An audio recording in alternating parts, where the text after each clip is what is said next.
Bonjour à tous et bienvenue sur Mosaïque Cristal. Le préfet de la Moselle a placé le département en orange en raison de la canicule. Pensez à vous hydrater régulièrement et prenez soin des personnes fragiles.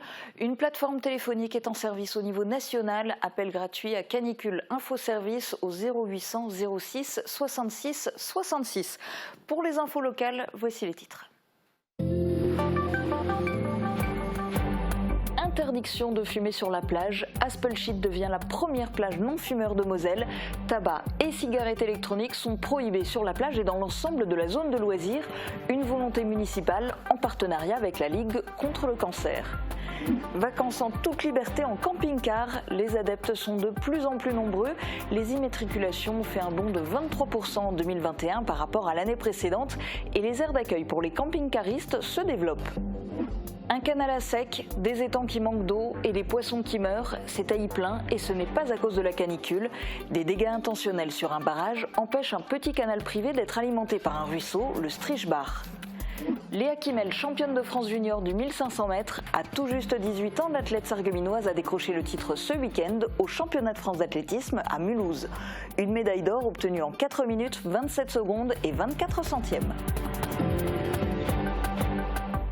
La météo n'incite pas aux longues balades à vélo aujourd'hui, tout en restant bien installé sur votre canapé. J'espère pour vous au frais, vous allez pouvoir découvrir un nouvel itinéraire cyclable.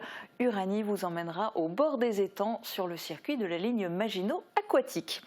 On va d'abord du côté de l'étang de Aspelshit pour l'actu du jour. C'est la première plage non-fumeur de Moselle. C'est une action de prévention de la Ligue contre le cancer qui se développe de plus en plus. Les espaces sans tabac se multiplient. Depuis 2012, la Ligue a formé plusieurs partenariats avec les communes qui se sont engagées dans cette démarche. Et c'est le cas récemment de la commune de Aspelshit et de son camping. Il est désormais interdit de fumer sur la plage. Reportage de Thibaut Desmerlet. Donc on aura un premier panneau qui va être placardé directement ici puisqu'on arrive zone de loisirs plage. À partir de là, les gens seront informés qu'ils sont dans une zone non fumée. C'est acté, la zone de loisirs et la plage du camping municipal de Aspelshit sont des espaces sans tabac. La commune a pris un arrêté, il est désormais interdit de fumer et de vapoter.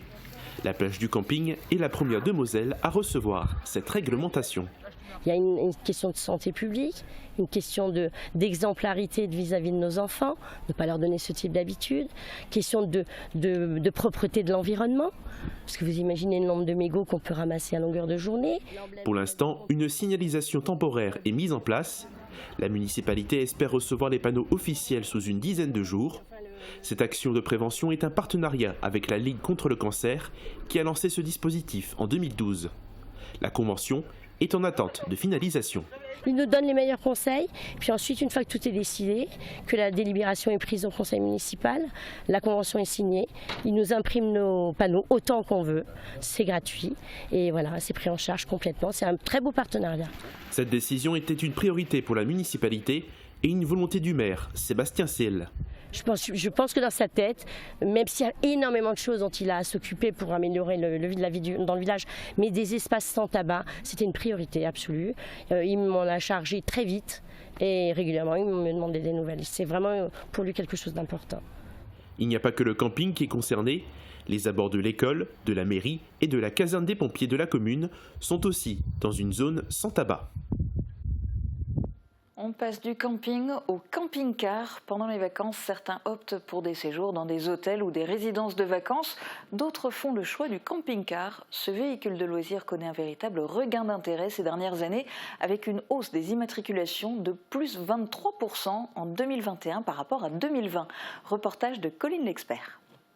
Séduit par ses premières vacances nomades durant la crise sanitaire, Daniel a depuis franchi le cap et acheté son propre camping-car. C'est l'évasion, c'est la liberté, j'ai envie de faire du sauvage, je peux faire du sauvage, j'ai un panneau solaire, j'ai une autonomie de 100 litres, donc je peux prendre mes douches, j'ai du gaz, je peux me faire à manger. Ce qui m'a plu, c'est d'être à la mer. J'ai ouvert mon auvent, j'ai sorti mes deux fauteuils et puis j'étais face à la mer à 20 mètres. Et ça, il n'y a pas de prix. Si le confort et l'évasion qu'offre le camping-car a su conquérir le cœur de Daniel, d'autres adeptes comme Corinne y voient surtout le moyen d'être dépaysés plus souvent. Un hôtel, on y va peut-être une fois dans l'année, 8 jours dans l'année, quand on peut se le permettre. Jusque-là, il y a quelque chose dans le coin ou n'importe quoi, on saute dedans, on s'en va. Et ce sont plus de 500 000 camping-cars qui circulent en France. Le marché est en plein boom, avec 100 000 véhicules vendus l'année dernière, ainsi qu'un rajeunissement de la clientèle. Car en plus des habituels retraités, couples et familles se lancent aussi dans l'aventure, mais le secteur peine à satisfaire toutes les demandes. On a connu une belle augmentation de nos ventes, c'est un fait. Maintenant, on est aussi pénalisé par l'effet Covid aussi. Nos constructeurs ont du mal à s'approvisionner en châssis. Donc même si l'affluence de clients est là, certaines ventes malheureusement ne peuvent pas se faire à cause de ça. Des véhicules que ce concessionnaire vend en moyenne 65 000 €, auxquels s'ajoutent annuellement environ 650 € d'entretien et d'assurance. Mais ces frais ne découragent pas les vacanciers, toujours plus nombreux, comme au camping municipal de Metz. À l'heure actuelle, on a 65 places qui sont prises en grosse partie par les camping-cars. Nous avons prévu d'autres aménagements. Nous sommes en train de terminer l'aire de camping-car pour les gens qui ne désirent pas vraiment entrer dans le camping, qui veulent rester une seule nuit. On essaie tous les ans de s'améliorer, de faire de nouveaux travaux pour attirer de plus en plus les gens. Et pour ceux qui souhaitent s'essayer à l'aventure, de nombreux concessionnaires et particuliers proposent de la location, une option vers laquelle se tournera peut-être le fils de Daniel. Vous voulez me le prendre, mais je lui dis non, t'es encore un peu trop jeune. Direction Ypelin à présent, où des dizaines de poissons meurent les uns après les autres. C'est la conséquence d'un canal à sec depuis plusieurs semaines. Cette fois, ce n'est pas un problème écologique, mais une dispute entre voisins qui a conduit à l'assèchement total de ce cours d'eau. Plus d'explications dans ce reportage de Morane Grandcola et Célène Jacob. À sec, ce petit canal qui découle du ruisseau du Strichbach a été complètement asséché. La raison ? Une querelle de voisinage qui dure depuis plusieurs décennies maintenant. Le propriétaire des terres autour du barrage, dont nous ne citerons pas le nom, a dévié ce cours d'eau à l'aide d'un engin agricole, empêchant ainsi de remplir le canal qui alimentait la scierie Wagner d'Ypelin depuis 1890. Grâce à ce qu'on appelle un droit d'eau, la famille Wagner avait l'autorisation d'utiliser ce canal pour faire fonctionner sa scierie. Seulement voilà, ce canal est à sec et les répercussions pourraient être dramatiques. En plus d'alimenter les machines grâce à l'énergie hydraulique, ce canal traversait 3 étangs qui abritent plus d'1 tonne de poissons. Cela fait 2 semaines que les étangs ne sont plus alimentés. Avec les fortes chaleurs et les manques d'oxygène dans l'eau, les poissons commencent à dépérir. Une catastrophe écologique qui aurait pourtant pu être évitée selon la famille. Malgré 2 plaintes déposées auprès de la gendarmerie de Sarreguemines, avec à l'appui des vidéos montrant des détériorations intentionnelles, la famille n'a pas encore obtenu gain de cause. Le propriétaire des étangs et de la scierie, Aimé Wagner, se sent désemparé. À mon âge, j'ai quand même travaillé toute ma vie pour avoir quelque chose de tranquille, beau. J'aime tout le monde, je fais plaisir à tout le monde. Et puis c'est ça qui me manque pour le moment, parce que la jalousie, la méchanceté des gens, j'aime pas. Bon. J'espère qu'on me laisse tranquille et que ça se règle à l'amiable. C'est tout ce que je demande. Qu'on essaye de vraiment, vraiment être à nouveau en paix. Parce que la méchanceté, ça ne va pas loin. Il vaut mieux rester bien. Parce que pour le peu de temps qui me reste à vivre, c'est dommage. La police de l'eau s'est déjà déplacée. Elle n'a pas encore fait de retour sur la situation. Les terres appartiennent aux responsables des dégâts. Ce sont donc ses terrains. Légalement, il peut en faire ce qu'il veut. En revanche, on ne dévie pas un cours d'eau comme on le souhaite. Nous avons contacté la Casque qui détient la compétence GEMAPI, la gestion des milieux aquatiques et prévention des inondations. C'est elle qui gère les cours d'eau sur son territoire.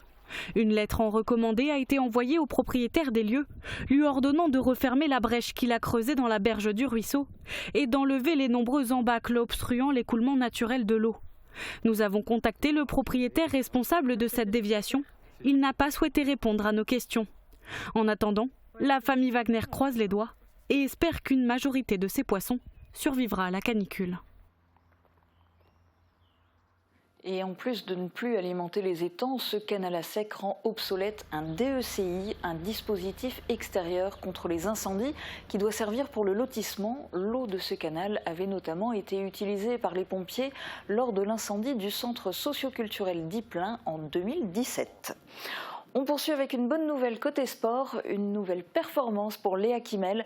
Du haut de ses 18 ans, l'athlète sarregueminoise a été sacrée championne de France junior du 1500 mètres. C'était ce week-end à Mulhouse lors des championnats nationaux d'athlétisme. Après une 16e place en finale des championnats de France cross en mars dernier, Léa Kimmel a pris sa revanche. Elle a décroché la médaille d'or avec un temps de 4 minutes 27 secondes et 24 centièmes. Un titre qui vient compléter sa performance en hiver dernier au championnat de France en salle. Elle avait terminé à la 2e place du 800 mètres. Dans un instant, on ne s'élance pas en course à pied mais à vélo avec Uranie derrière le guidon. Ce sera juste après les prévisions de Météo France. Qu'il vente, pleuve, fasse froid ou chaud, une maison isolée par Moder Habitat reste agréable et saine au fil des saisons. Retrouvez votre programme avec le Crédit Mutuel, partenaire des grands événements de votre région. Une banque qui appartient à ses clients, ça change tout.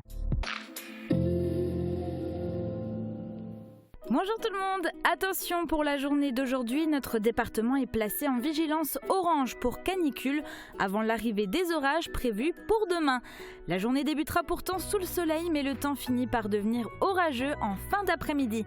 Les coups de tonnerre seront accompagnés de pluie et possiblement de grêle par endroits. Côté température, pas de baisse du mercure pour autant, avec toujours 31 à 33 degrés pour les maximales et pas moins de 20 à 21 degrés au plus frais. Demain, nous fêtons les marinas et il fera jour de 5h52 à 21h30. Passez tous une bonne journée et à demain. C'était votre programme avec le Crédit Mutuel, partenaire des grands événements de votre région. Une banque qui appartient à ses clients, ça change tout.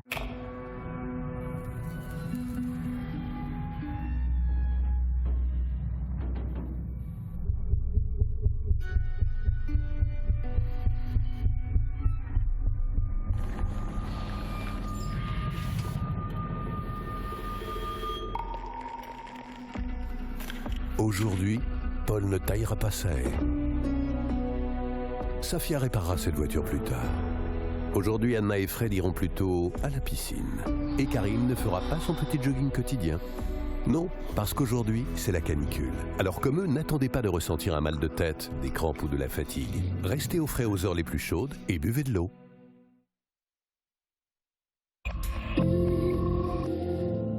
Envie de vacances au cœur de la nature? Bientôt au camping d'Aspelshit. Venez séjourner dans les nouveaux cottages modernes et élégants imaginés par Our Corporate.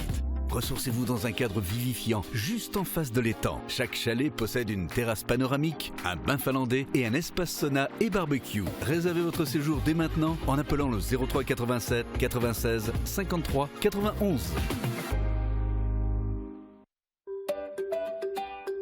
Vous êtes à Sarreguemines, faites d'une pierre deux coups et profitez-en pour faire vos courses hebdomadaires. Un parking au frais et au sec gratuit, un caddie, l'ascenseur et vous voilà déjà dans un superbe magasin Leclerc. En dehors des grands classiques, l'offre en produits frais, viande, poissonnerie, fruits, légumes et pâtisseries est carrément exceptionnelle. Leclerc au Carré Louvain de Sarreguemines, l'essayer, c'est l'adopter. Les 30 et 31 juillet, à l'occasion du retour des estivales, Beach fait son cinéma au programme de la musique, des arts de la rue, du cinéma en plein air et clou du spectacle, dimanche à 22h, une magnifique fresque de rue en mouvement. Tous les mardis et vendredis de juillet, Uranie vous emmène faire du vélo.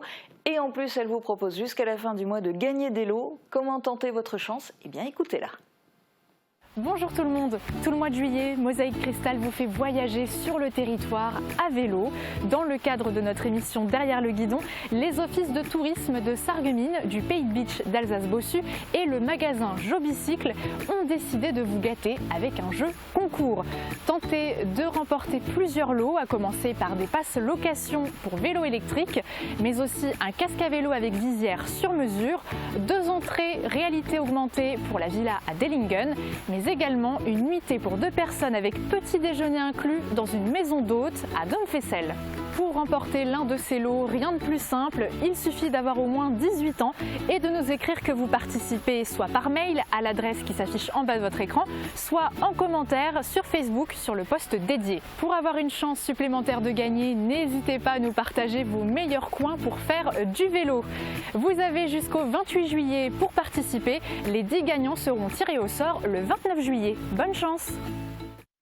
Pour ce nouvel épisode de Derrière le guidon, Uranie va s'intéresser à l'histoire de la ligne Maginot Aquatique, une technique de défense utilisée pendant la Seconde Guerre mondiale. À vélo, elle va partir à la découverte des différents étangs avec un passionné d'histoire. Je la laisse vous emmener en balade. Très bonne journée à tous.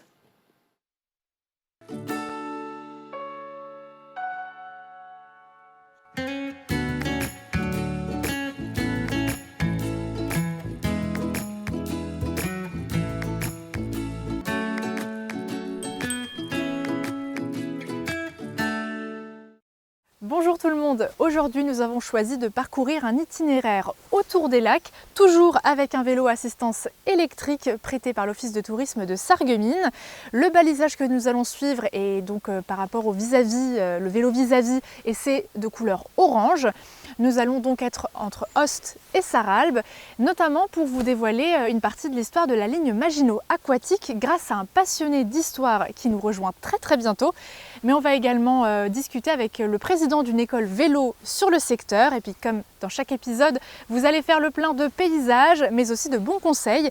Cette fois-ci, on va s'intéresser au b.a.-ba pour réparer son vélo soi-même.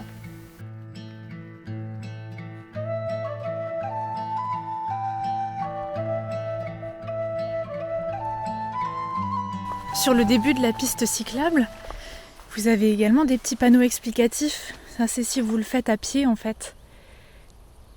La mare pédagogique de Ost.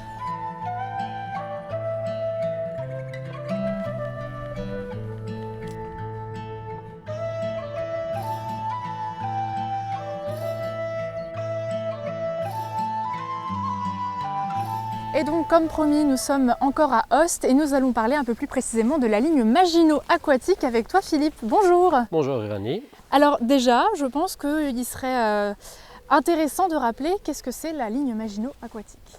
Donc la ligne Maginot Aquatique, c'était tout simplement un système d'inondation défensive qui avait été créé il y a 90 ans pour inonder la vallée du Motorbar. Et donc concrètement, les étangs qu'on peut voir un petit peu partout sur le territoire, ce sont des étangs de réserve d'eau, c'est ça? Voilà, tout à fait, c'était les réserves d'eau qu'on utilisait pour pouvoir inonder rapidement la vallée. Donc c'est des étangs qui se composaient d'une digue et qui ont empiété donc simplement sur des zones artificiellement inondables. Donc on est dans un milieu naturel qui n'avait pas à ce moment-là empiété sur les surfaces agricoles. Donc ça s'intègre parfaitement dans le paysage et l'armée n'avait eu aucun problème à l'époque pour acquérir les terrains. Et alors, en quoi, ici, là où on se trouve, c'est l'un des points les plus importants finalement? Bon, l'étang de Ost, d'une part, les étangs de Ost se situent en amont dans le système d'inondation, donc on parle de porte d'entrée de la ligne Maginot Aquatique, mais également l'étang de Ost-Bas est le seul qui a conservé son système de siphon, donc système de régulation, donc qui est quelque chose d'absolument unique, et c'est un patrimoine vraiment technique que nous a légué la ligne Maginot. Et on va aller regarder ça tout de suite. On peut aller voir tout de suite si tu le veux bien.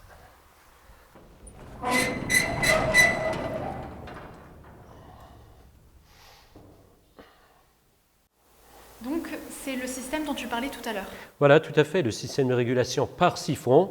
Donc c'est un système unique qui n'existe plus qu'ici à Ost et donc qui permet d'évacuer automatiquement jusqu'à 8 mètres cubes d'eau par seconde s'il le faut, sans qu'il y ait besoin d'aucune énergie, sans qu'il y ait aucune manœuvre à faire et sans qu'il y ait aucune pièce en mouvement puisque c'est que de la tuyauterie.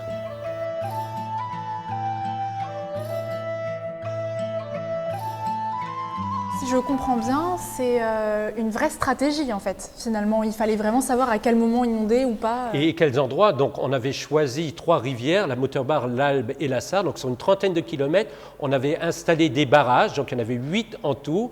Dans la vallée du Motorbar, on a également donc créé ces étangs réservoirs. Et donc quand on voulait inonder, il suffisait de fermer les 8 barrages, d'ouvrir les étangs de la vallée du Motorbar Et donc à ce moment-là, on inondait déjà toute la vallée, mais on utilisait également l'eau de l'étang de Mittersheim et du Stock pour inonder la vallée de la Sarre. Et en tout, on avait une inondation continue sur une trentaine de kilomètres. Donc les Allemands venant de ce côté-là, ils se trouvaient arrêtés face à une zone inondable qui avait pour le moins 150 mètres de large, et quand on va du côté de la Sarre, on est à 1 kilomètre d'inondation de largeur, donc un obstacle infranchissable pour les Allemands. Donc ça fonctionnait bien, et c'était vraiment dans la stratégie de la ligne Maginot dans ce secteur. Oui. Et donc les inondations étant des obstacles passifs, on a construit une multitude de petits blocos sur les arrières de la zone inondable qui vont battre donc et la zone inondable et l'avant, donc par le feu d'armes automatique. Et en juin 40, quand les Allemands lanceront leur attaque, on sait qu'il y a eu des tentatives de franchissement, mais aucune n'aboutira. Donc on était vraiment sur quelque chose d'efficace. Le dispositif que vous avez pu voir n'avait plus de valeur vraiment militaire dans les années 50. Dans les années 70, le syndicat, dont plusieurs communes étaient à l'intérieur, a racheté le lot de tous ces étangs à l'armée. Et puis depuis, certains sont restés dans un décor plus naturel comme celui-ci, quoique il y a des petites cabanes de pêcheurs, quand d'autres ont décidé de mettre en forme des bases de loisirs. Donc là j'ai repris mon petit circuit qui normalement doit nous faire passer par Puttelange.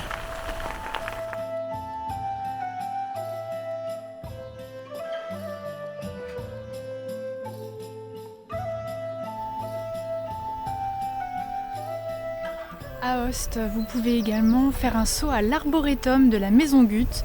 Il y a environ une quarantaine d'espèces locales et exotiques d'arbres à voir. Et si vous voulez une visite en particulier, c'est sur demande.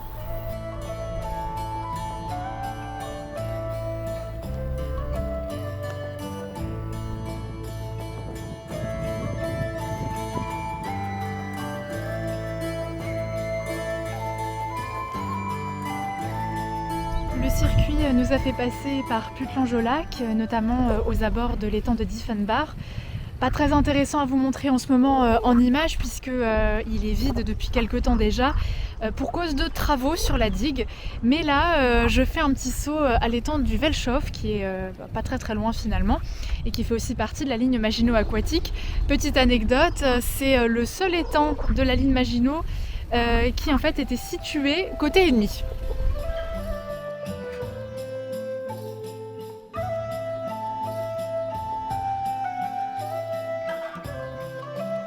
Pour la suite du circuit, nous devons nous rendre à Rémerin-les-Puttelanges où nous attend Philippe pour la suite de ses explications. En étant encore sur le circuit, là, je me permets de faire un petit point à mi-parcours. Alors concrètement, c'est très bien aménagé, pas mal de parties en macadam.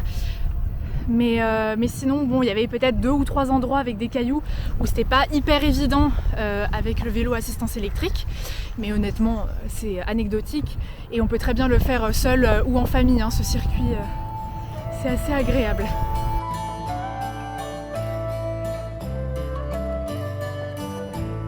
Et puis, ce qui me laisse l'occasion aussi de vous parler d'un deuxième point qui est plutôt cool puisque sur le territoire, j'ai recensé pas mal d'écoles vélo. Ce qui permet en fait dès le plus jeune âge d'apprendre les bases du vélo et de prendre les bonnes habitudes. C'est d'ailleurs ce qui ressort de l'entretien que j'ai eu avec le président de l'école cyclo de Puttelange. Alors Jean-François, tu es président d'une école de vélo de Puttelange. J'aimerais déjà comprendre ce que c'est une école vélo et ça s'adresse à quel type de public et pour faire quoi? Alors, c'est ouvert à tous les jeunes à partir, on va dire, de 6 ans jusqu'à leur majorité, 18 ans. Alors, qu'est-ce qu'on apprend dans une école cyclo? Alors déjà, le code de la route, qui est très important pour les jeunes.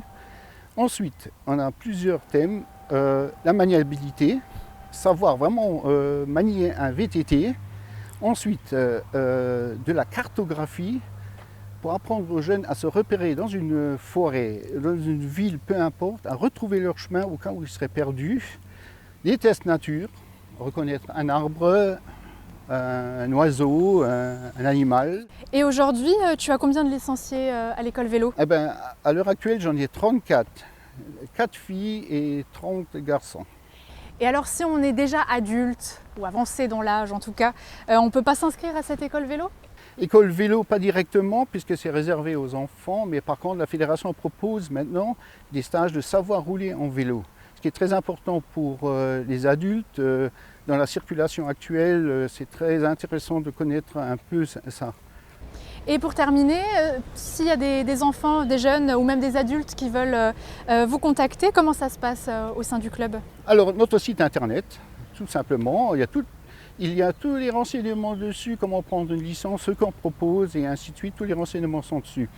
Tout le monde peut y accéder et puis tout le monde sera le bienvenu.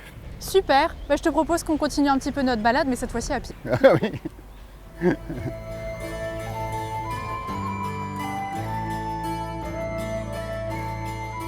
Alors ici on passe au-dessus de quel cours d'eau? Ici on passe au fait au-dessus du moteur-bar, donc on a du mal à s'imaginer qu'un petit ruisseau comme ça servait à inonder toute la vallée, et ça sera effectivement le cas, parce que tout simplement on va y implanter des barrages qu'on peut aller voir tout de suite un peu plus loin.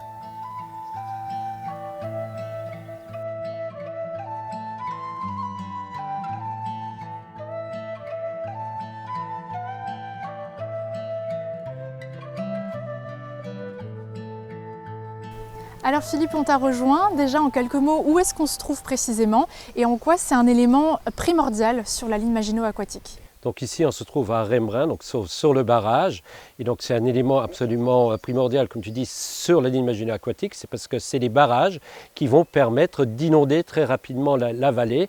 Donc c'est en fermant le barrage qu'on inonde, et en jouant sur l'empilement des poutres, on peut régler la hauteur d'une inondation. Donc non seulement on inonde, mais on a le contrôle total de ce qu'on veut faire. Et donc ici à Remerin, ce lieu a été sécurisé, et donc permet d'être visité très tranquillement, et en voyant les différents éléments, on se rend bien compte de la façon dont on pouvait inonder. En quoi c'est important de préserver ce patrimoine-là, par lequel on ne passe pas forcément quand on se promène, parfois c'est un peu caché. Pourquoi c'est important ? Ce patrimoine est important parce que donc déjà pour la population, ces gens-là n'avaient pas de repères par rapport à cette période d'inondation puisque la région avait été évacuée. Donc quand ils reviennent, il y a ces éléments, mais il faut réussir à les faire parler, à leur faire dire pourquoi ils sont là. Et à travers des photos qu'on a, on peut expliquer aux gens que si aujourd'hui c'est des prairies, c'est des lieux de pêche pour les étangs, ça n'a pas toujours été le cas. Et il faut quand même se rappeler que c'était avant tout donc, des installations militaires qui aujourd'hui ont connu une reconversion toute pacifique, on va dire, mais à l'origine, c'était des installations militaires. Alors nous, on a eu la chance de faire un petit bout du circuit à tes côtés pour que tu nous donnes des explications. Je présume que c'est possible aussi pour nos téléspectateurs, s'ils ont envie d'en apprendre davantage, puisque bien sûr, on n'a pas tout montré. S'ils ont envie d'en apprendre davantage, ils vont auprès de toi, on contacte qui et comment ça se passe pour la période estivale? Voilà, donc nous on organise des visites guidées, donc là c'est sur les 3 sites de Host, Puttelange et Remerin. Donc là c'est l'office de tourisme de Sarreguemines donc, qui fait la promotion et donc qui a tous les éléments qui pourront donc renseigner les personnes qui souhaitent donc soit faire une visite programmée ou alors des visites de groupe qui peuvent se faire tout au long de l'année. Donc là rapprochez-vous de l'office de tourisme de Sarreguemines qui feront le nécessaire pour nous retransmettre l'information. Le message est passé et puis si ça te dit, on va aller jeter un œil un peu plus précisément au blocos. Voilà, tout à fait, on peut y aller.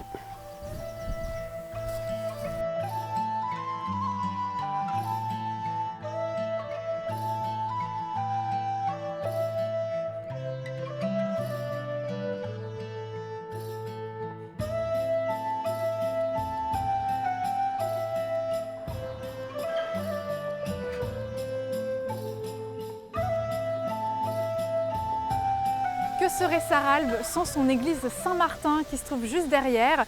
Il y a beaucoup de choses à voir et pas mal d'anecdotes à connaître sur cet endroit. Je vous invite vraiment à y aller. Un peu plus loin, vous avez également la Maison des Têtes qui abrite désormais un musée et qui est en lieu et place en fait, de l'ancienne mairie, de l'ancien tribunal et de l'ancienne prison de Sarralbe. Vous pourrez vous y rendre tous les dimanches du mois de juillet et août de 14h à 17h. Tout le reste de l'année, c'est sur rendez-vous. À Sarralbe, depuis un tout petit peu plus d'1 an, vous avez cette borne qui est une borne de réparation. C'est bien simple, si vous avez des petites choses à faire sur votre vélo, vous pouvez le faire ici. Tout simplement aussi regonfler vos pneus. Pour être sûr de ne pas faire de bêtises, on a fait appel à un professionnel pour tout vous expliquer.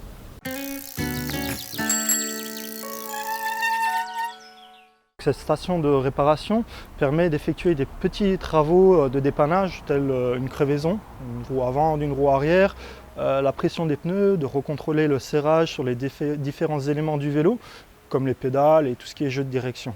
Par contre, il faut quand même connaître quelques bases parce que parfois on pourra faire plus de mal que de bien. Cette pompe de gonflage nous permet de gonfler deux types de valves. Elle permet de gonfler des valves nommées Schrader, les grosses valves type automobile. Donc elle est dans cette position-là. Nous pouvons inverser et la passer sur les petites valves, les valves françaises, les valves Presta. Donc, il suffit tout simplement de dévisser la partie supérieure. Vous avez un petit capuchon à l'intérieur. Il suffit d'inverser le sens tout simplement, hein, donc pour la passer voilà, sur les petites valves. Donc, on vient dévisser la valve. On dévisse la tête de valve. On applique la pompe sur la valve et on remonte le loquet. Voilà. Et ensuite on peut actionner la pompe pour effectuer la pression d'air à l'aide du manomètre. Donc sur cette station, vous retrouvez également une clé à pédale qui vous permettra tout simplement de vérifier le bon serrage des pédales, hein. Voilà.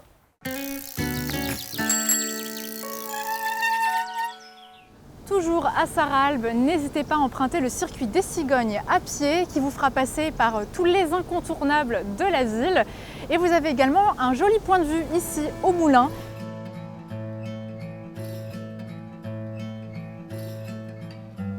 Je rappelle bien sûr que vous avez le droit de rallonger votre trajet ou de le raccourcir selon votre niveau à vélo ou tout simplement vos envies.